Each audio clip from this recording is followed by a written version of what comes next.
Hello.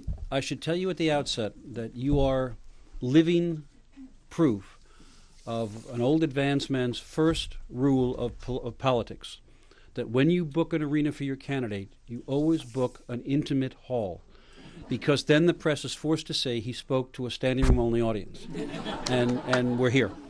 And as you may know from these bright lights, C-SPAN is here, and it just brought to mind something as a kid.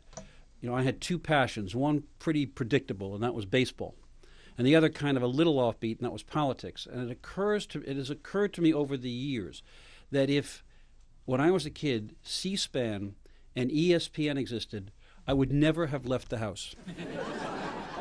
So I'm kind of grateful. So here's what we're going to do. I'm going to talk roughly 15, maybe 20 minutes to give you a flavor of the book. Then I will answer questions for that time a little longer.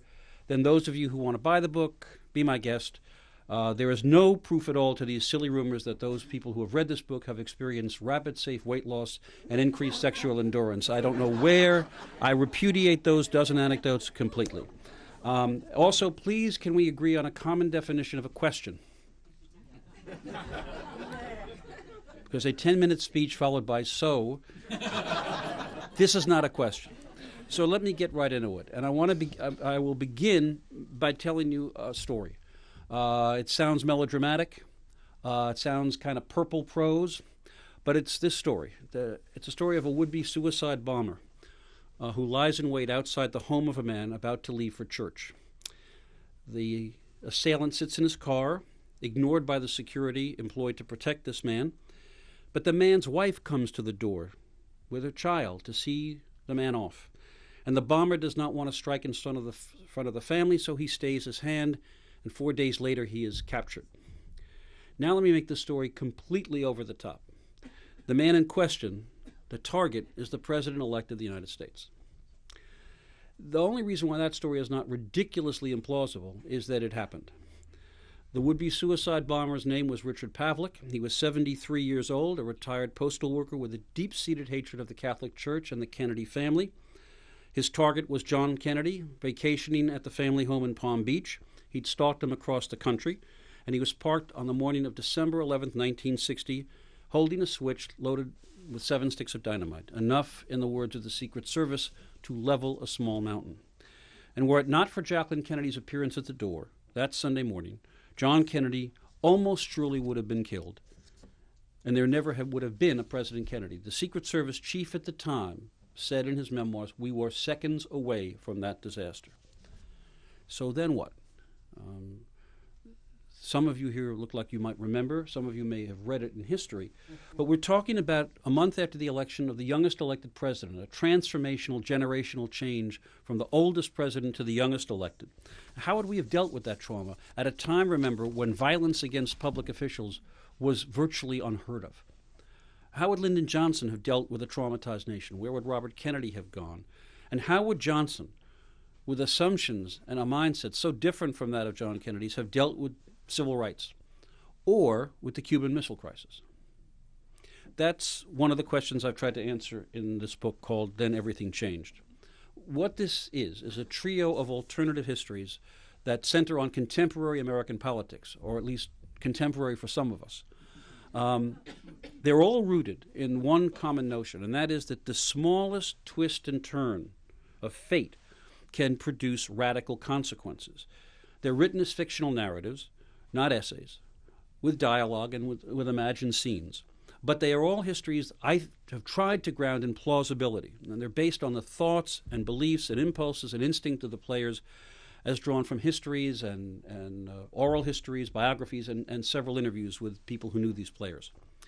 And the common thread is that history doesn't turn on a dime. It turns on a plugged nickel. There are theories about history that focus on geography, climate, natural resources, theology, ideology, mass movements, great leaders. But the smallest random accident of fate is one that we human beings who like to see patterns in our lives and our history sometimes ignore. So there are two examples that I don't deal with in the book. One is that on February 15th, 1933, Giuseppe Zingara arrived a few minutes later than he planned to at Miami's Bayfront Park, which meant he had to climb up on a chair to see the speaker stand, which meant that when he pulled out a weapon, a bystander noticed and jostled him, which meant that Zangara's shot hit and killed the visiting mayor of Chicago, Anton Chermak, rather than his presumed target, President-elect Franklin Delano Roosevelt. That was a matter of a few minutes' delay in his arrival. So that 5 minutes may have meant that we would have had as president during the Great Depression John Nance Garner, the Speaker of the House, crusty Texan, with little charm, less charisma, and the capacity to move a shaken nation that was minimal.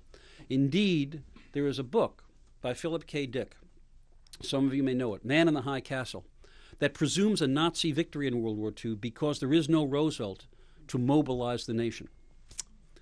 Or you think about a night in 1931 when a visiting British politician in New York looked the wrong way while crossing the street, Fifth Avenue. I mean, you know, Brits look this way, we look that way.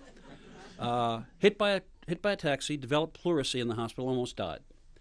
So a slightly different injury, a slightly worse illness, and there would have been no Winston Churchill to lead Britain in its hour of need. So those examples are kind of like inspiration. And so what I decided to do is to write a trio of histories, each based on the smallest turn of random chance, each leading to hugely consequential results, each rooted in as plausible a scenario as I could construct, helped hugely, I might add, by the sometimes startling things I discovered that really did happen in matters great and small. And by the way, just these are separate histories. And it's not like the Philip Roth book, Plot Against America. When one stops, I rolled back to reality so I can move to the next one. So that's, you know, if you won't get stuck. It's very clear. It's italicized. It's bold. Saying, now we're back to reality. So what happens after President-elect John Kennedy is assassinated? Well, the fact is he would have been assassinated before the Electoral College ever met, but I had done a novel about that 15 years ago, and I couldn't do it again. So what I describe as a united political system, the Eisenhower folks kind of bully Everett Dirksen and Richard Nixon into saying, you don't want to challenge any of this. We're in bad enough shape. So Johnson becomes president. And he knows he lacks that kind of personal connection to the citizenry. He was shocked that John Kennedy had beaten him for the nomination with so much less experience because he didn't understand what modern politics was about, then modern. But his persuasive powers, his use of the telephone, he was sort of the Jascha Heifetz of the telephone, if you read the tapes that really, you know, from when he became president. So it stands him in very good stead. I suggest that he was intent in freeing himself from the prison of Southern racial politics. And so a voting rights bill happens years earlier. He saw himself as the second coming of FDR, so there's a much more aggressive fight about poverty earlier. And also there are little things that change, by the way, throughout the book. For instance, because he does not read the way John Kennedy read, he never tells Life magazine that Ian Fleming is one of his favorite authors, and there is no James Bond phenomenon.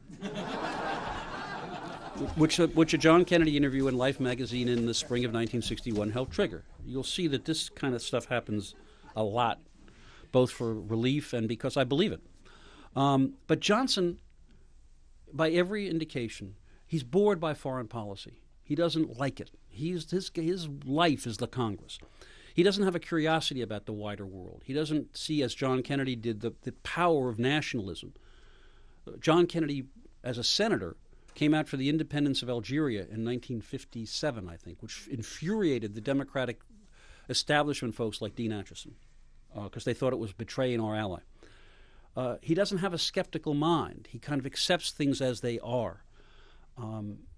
So when Khrushchev decides in the alternate history to do what he did in the real history, to put offensive nuclear missiles in Cuba, Johnson's instincts and his fear of being labeled soft on communism means that the men in the room at the White House are much more inclined to believe that a surgical strike on those missiles will work. In fact, the majority in ExComm in 1962 favored that strike.